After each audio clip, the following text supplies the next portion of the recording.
There's three simple words we have for you. What are they? Disagree and commit. What does that mean, Gabe?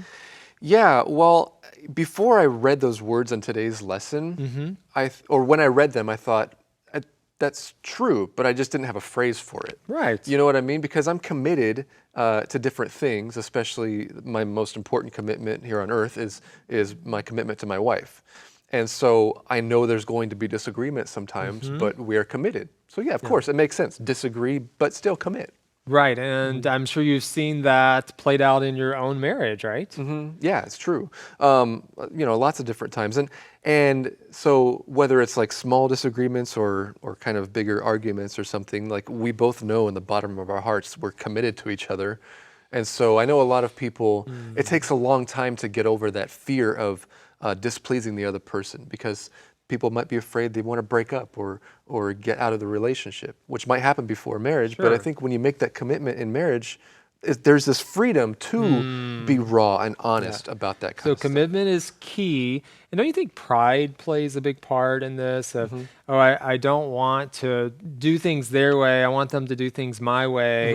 And if I give in to the other person, then, well, I've lost. But that's not really the way we should look at it, right? Yeah, you're right. And I kind of like the example that the lesson mentions, because it was just one situation, right? He kind of gave in and he did something that his wife really wanted to do. And I'm sure there's times when she's going to do things that he really wants to do. Yes. It's kind of give and take. And over time you realize that. Maybe at the beginning you're like, oh, I want to do it my way. But you realize, hey, sometimes you just got to give and take. You got to make compromises, right?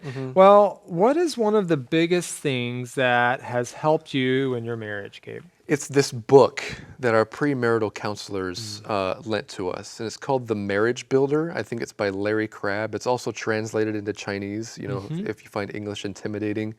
And it talks about recognizing the difference between your desires and your goals.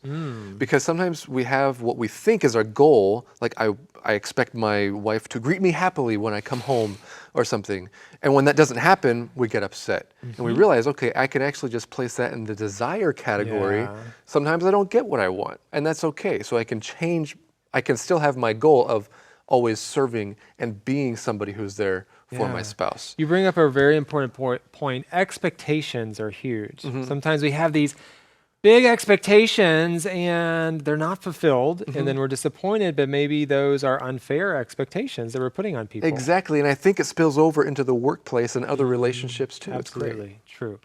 All right, well, on day 2 of our relationships article, it states, show your partner you're willing to go all in and they'll do the same for you. What does it mean, Gabe, to go all in a marriage? I think it's not just about not saying divorce or something like that if you're really upset. It's about being proactive and being intentional about making quality time for the marriage and for good times. And that's what it means. I think that's what it means to go all in, not just doing what you're supposed to do, but actually kind of going above and beyond and filling your spouse's love tank. Well, we know it's not easy to have a successful marriage, but we hope, as we're celebrating Valentine's Day this time of year, we hope that your marriage is successful and that this article will help you towards that.